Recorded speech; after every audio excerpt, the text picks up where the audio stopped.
Donc maintenant, on a des informations au sein de notre base de données, au sein de Store en tout cas. Donc ça, on va diminuer ça, on peut sortir de ça, hop hop hop.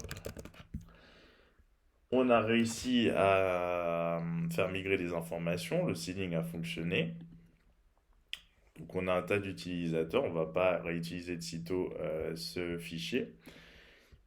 On pourrait faire la même chose pour les produits, évidemment. D'ailleurs, peut-être qu'on va le faire. Sans doute qu'on va le faire même. Puisque là, il nous reste quand même à gérer. Ah non, on va faire plutôt que le login pour l'instant. Les produits, on fera ça dans une prochaine vidéo. Donc ça, on avait ajouté un tas de petites choses, statics, methods, etc. Donc c'était cool. Ah, là, j'ai pas mis by. Je suis un peu bête. J'aurais dû mettre by ici. By ici. J'ai pas donné de nom. C'est un peu bête. J'espère que ça va pas trop être gênant, ça. Non, c'est ça qui compte de toute façon, donc c'est pas grave. Donc tout ça pour vous dire que on va un peu avancer. On va essayer de faire un petit login. Ou en tout cas gérer l'index, le login. Donc on veut récupérer tous les utilisateurs. On va donc faire ce qu'il faut. Donc je ferme tout. On va nous diriger dans app.js. On va déjà préparer le terrain. Donc on va avoir effectivement du routing.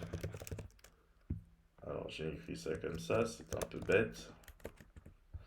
Le routing, on va gérer les routes produits et les routes utilisateurs. Donc ce qu'on va faire, c'est const, on va appeler ça user route, tout simplement au pluriel, require, et on va avoir effectivement un dossier qui va s'appeler route, et dedans on va requérir user.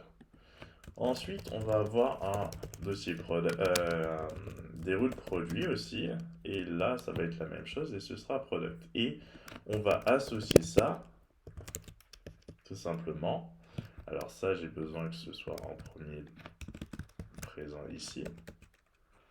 Donc on va associer ça tout simplement ici et on va mettre un petit préfixe au route en question. Les root users vont avoir ce préfixe là et là ce sera user root et les autres products en l'occurrence et products root.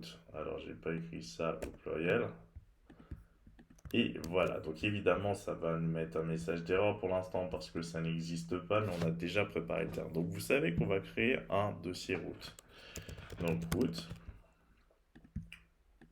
à l'intérieur, on va mettre un user.js et un product.js, tout simplement. User, on va commencer à s'intéresser à ça. Donc on a besoin d'Express parce qu'on va utiliser Express.router. Donc le temps que Express soit là. Ensuite, on définit une variable router qui va être un router express. Donc ça c'est fait. Vous pouvez déjà mettre rapidement votre module export égale router, puisque c'est finalement ça qui va être importé dans votre fichier app à ce niveau-là et à ce niveau-là. Donc là on gère le cas, celui-ci ça va être le même ici, donc autant faire un petit copier-coller. Ensuite, vous allez gérer votre première route get, hop, et vous allez définir un petit contrôleur. Alors, autant déjà le mettre ici.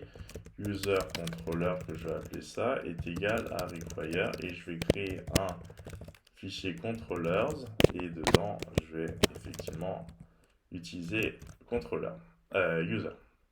La même chose pour product, sauf que ce ne sera pas user controller, ce sera product controller. Vous allez requérir le fichier product.js à l'intérieur du dossier contrôleur. Donc le dossier contrôleur, je l'écris déjà. Vous allez mettre user.js dedans et à l'intérieur aussi, ops, dans un autre dossier, un autre fichier product.js. Ensuite, const user. Nous, on va utiliser notre modèle. On en a besoin. On va le chercher dans Mongoose, puis dans modèle, et enfin dans user. On va faire la même chose en réalité pour product. c'est le même topo, sauf que c'est pas le même fichier. Product, on en aura besoin. On l'a pas encore créé, donc évidemment pour l'instant ça nous dit mais qu'est-ce qui se passe, donc autant le créer rapidement. Donc product, on se remet ici, on a besoin de modèle et de schéma comme d'habitude.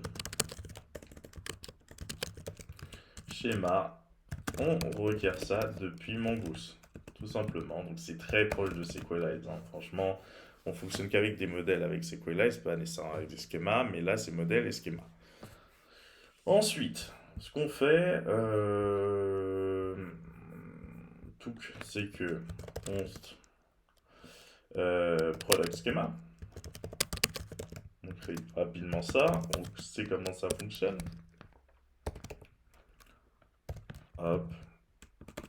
Donc c'est plutôt cool. On va, alors là pour le coup, je pense qu'on va mettre potentiellement deux, comment dire, on va mettre plutôt deux objets, comme tout à l'heure, parce que ça va nous faciliter la tâche pour la suite des événements. Donc là, pour product, ça nous fournit déjà l'ID. Nous, on va se focaliser sur name. On veut qu'un produit ait un nom de type string. On sait, on trim effectivement le nom. Potentiellement, required true. On veut pas un truc qui n'existe pas. On veut mettre ça en majuscule. Chat@, comme d'habitude. Chat@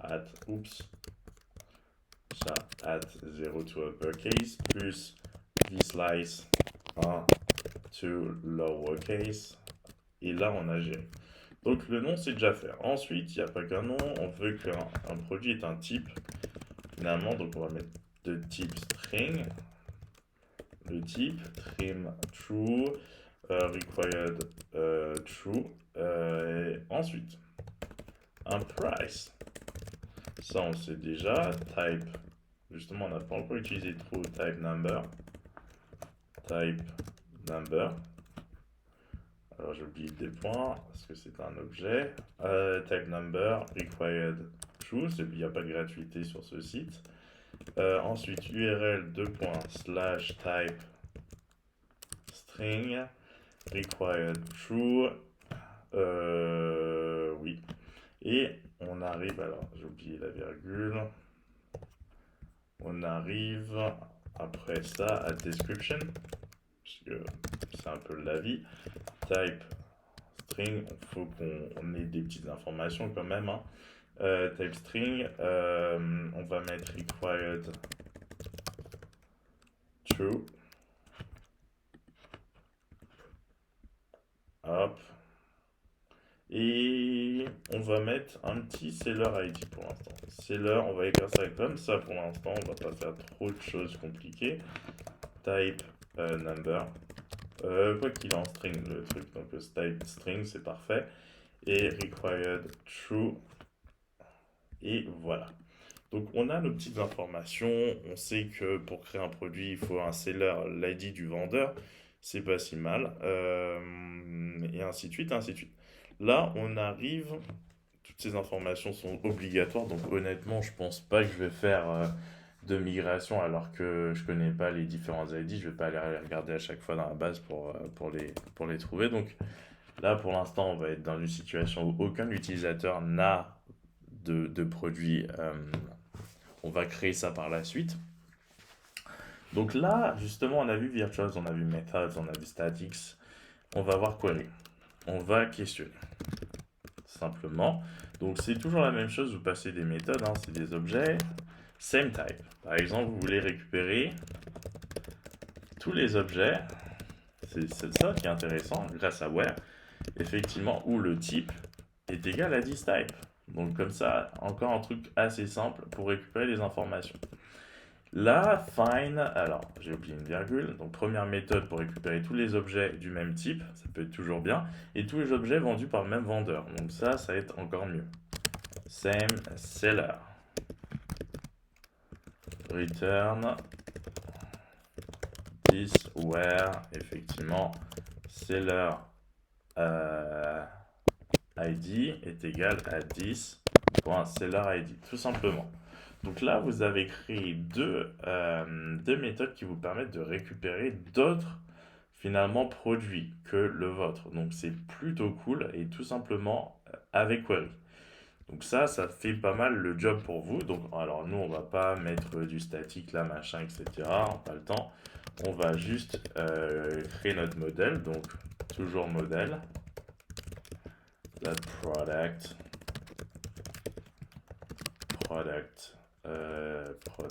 schema. Hop, c'est fait. Et là, vous l'exportez. Module export product. Donc là, on a notre petit modèle, il est fait. Nickel. Il existe bien, on a mis toutes nos informations intéressantes, URL description, seller ID, des queries. Donc ça, c'est la petite nouveauté. Alors, je l'ai mal écrit, voilà. Et donc, tout doit bien se dérouler maintenant. On va arrêter avec ce modèle-là. On va revenir à ce qu'on était en train de faire, à savoir le contrôleur pour l'utilisateur. Ce que vous allez faire, ce que vous voulez faire en tout cas, c'est créer effectivement un contrôleur. Alors, on va l'appeler const user controller est égal, hop. Alors, en l'occurrence, je pourrais même déjà écrire un module export est égal à user controller. J'aurais même pas eu besoin de l'écrire comme ça, mais bon, c'est pas grave. Et le truc, c'est que ensuite, vous mettez votre premier middleware qui va gérer la route racine. Racine pour effectivement l'objet domaine user. Donc, ça fonctionne en regress toujours, puisque c'est un middleware. Hop. Alors, qu'est-ce que ça vous met? Non, ça ne met pas d'erreur. Et ici, on veut récupérer tous les utilisateurs. Donc, on va fonctionner en asynchrone. On met ça comme ça. On fonctionne en asynchrone. Donc, qu'est-ce qui va se passer? Eh bien, tout simplement, vous allez faire un await. Alors, const user est égal await user find, tout simplement. On va récupérer tous les utilisateurs. Vous gérez le cas où il n'y en a pas. If user length, il n'y en a pas. Eh bien, return res.status 404, puisqu'on n'a rien trouvé. JSON, message, no users found, tout simplement. Donc, vous gérez déjà ce cas-là. Sinon, effectivement, vous retournez return res.status 200, puisqu'effectivement, et la liste des utilisateurs. On va tout de suite tester ce middleware-là. Donc, en fait, il y a risque d'avoir des problèmes parce que tant que j'ai pas fait ces histoires de route pour le produit, ça va être un peu chiant. Donc 2 secondes, je vais créer effectivement product controller. Pour l'instant, il n'y a pas de produit, donc product controller est égal. Alors, c'est pas comme ça que je voulais l'écrire. Module export égal product controller. Donc, vous écrivez ça comme ça, c'est un objet, encore un index. Hop, rec res, hop, on fonctionne en asynchrone ici. On a déjà notre produit, donc on va faire const products égale await product find, et effectivement if il n'y a pas de products, tu vas me retourner return res status 404 JSON up message product not found. Donc voilà, c'est fait. Sinon, return res status 200 produit. On peut mettre tout ça dans un try. Si jamais il y a des erreurs, try catch hop r hop. Et alors, qu'est-ce que j'ai mal écrit? Non, rien, sans doute. Return res status 500 JSON error. Hop. Donc voilà. Hop. On a géré ce cas-là. Donc là, c'est bien. Alors, ça crash, pourquoi? Ils me disent require is not defined. C'est où user root. Alors, c'est dans app que j'ai dû écrire ça mal. Require. Alors, require, hop. On va voir si tout fonctionne correctement maintenant. Toujours pas. Cannot find all controllers user. Alors je comprends pas pourquoi ça dit ça puisqu'il existe. Donc require root c'est bon. Ensuite c'est bien ici dans root controllers product. C'est bien. Alors autant l'utiliser router.get slash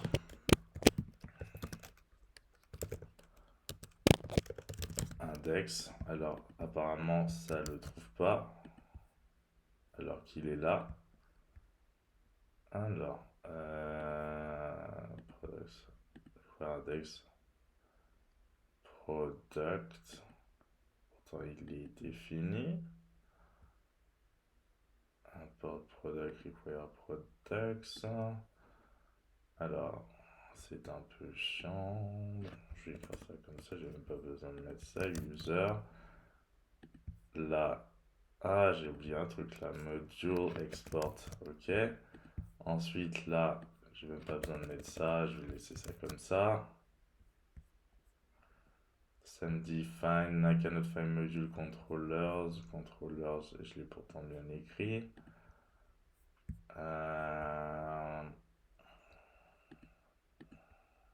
Regardez si c'est au bon endroit aussi, ce que j'ai fait. Donc là, on est... Alors ça, c'est bien écrit. Product, c'est fait. Les routes.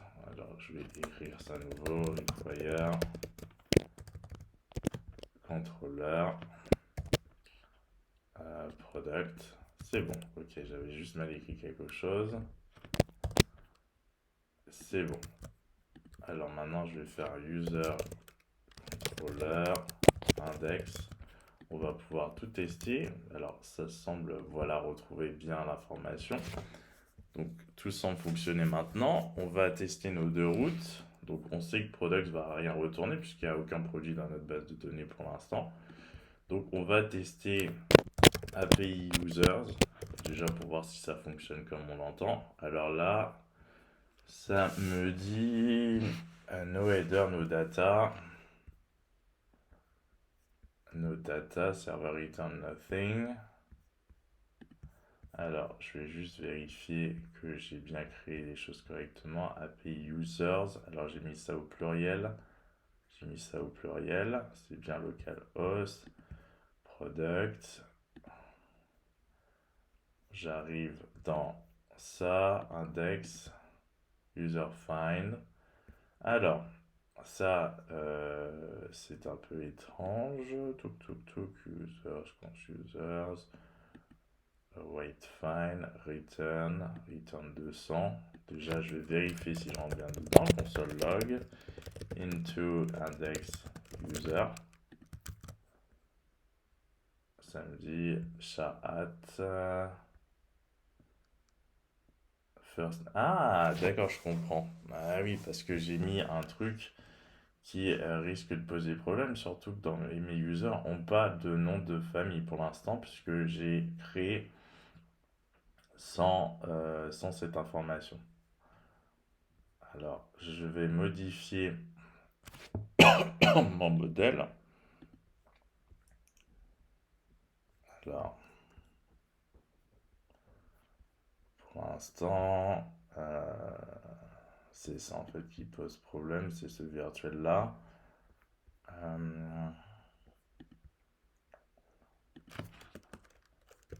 If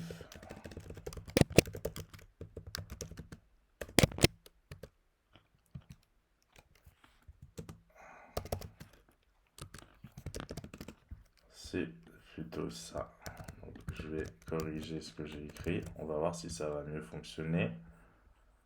Hop, et là, je vais essayer d'interroger. Alors, ça me dit quoi? Ça me dit, alors ça c'était pour first name, ça fonctionne toujours pas. Alors,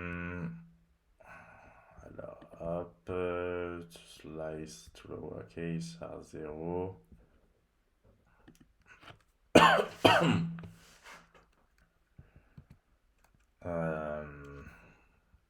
pense que je vais devoir les enlever, ces deux-là. Voilà. Le full name, je vais enlever ça. Ça me pose plus de soucis qu'autre chose. Ça aussi. Hop, hop, c'est bon. Donc pour l'instant, j'enlève ça parce qu'effectivement, je les ai pas mis. Donc ça récupère des informations dans tout ça aussi. Donc ça aussi, tout ce qui est lié au first name machin, vu que je les ai pas mis dans la base de données pour l'instant, ça crée plus de problèmes qu'autre chose. Et effectivement, là, ça me file les infos. Donc c'est plutôt cool. Évidemment, ça met le virtuel, mais là, il n'y a plus d'informations virtuelles. C'est pour ça que vous voyez ça. C'est qu'en réalité, je viens d'enlever la seule information virtuelle que j'avais liée à ça. Et ça concernait effectivement à chaque fois first name, last name. Donc j'ai enlevé, donc ça met des informations en plus. Mais au moins, ça fonctionne. Product, en l'occurrence, on va tester no products found et c'est exactement ce à quoi on s'attendait puisqu'il n'y en a aucun dans notre base de données pour l'instant. Donc ça fonctionne bien. Dommage pour tout ça. On va voir si je vais pas changer quelque chose par rapport au seeding que j'ai fait précédemment. Si je vais pas ajouter first name pour que ce soit intéressant. D'ailleurs c'est ce que je vais faire. Je vais modifier ma base de données. Je vais supprimer user. User, je supprime, je drop. Hop, je vais repeupler ça. Donc on va faire ça tout de suite. Je vais réutiliser mon fichier de seeding. Je vais ajouter first name. First name. Là, pour le coup, je vais mettre faker. Faker person first name. Comme ça. Et je vais mettre last name aussi, faker person last name. Alors normalement ça fonctionne, oui, c'est bon. Comme ça on aura les informations, ça va pas poser problème. On reseed avec ça, donc je vais réutiliser le fichier de seeding. Hop, allez. Connexion à mon Go. On va tout de suite checker ça. Alors product ça existe là, mais en fait il n'y a rien dedans. Et maintenant, si je réactualise, alors j'aurais pu réactualiser différemment, mais c'est pas grave. Si je réactualise, j'ai mes users avec effectivement cette fois-ci first name, last name. Et là, ça va être assez simple. On va pouvoir effectivement utiliser et voir l'intérêt des virtuals, etc. Et de tout ce qu'on avait écrit, parce que maintenant, vous voyez full name avec Roche Crooks par exemple, Maria Ettinger. Vous voyez le virtuel affiché dans la réponse renvoyée par notre base de données. Et ça, c'est plutôt cool, alors que comme vous pouvez le voir, là, clairement, c'est pas visible. Donc, c'était ce que je voulais vous montrer dans cette petite vidéo. Ensuite, on va continuer en créant effectivement le sign-up et le login pour notre utilisateur.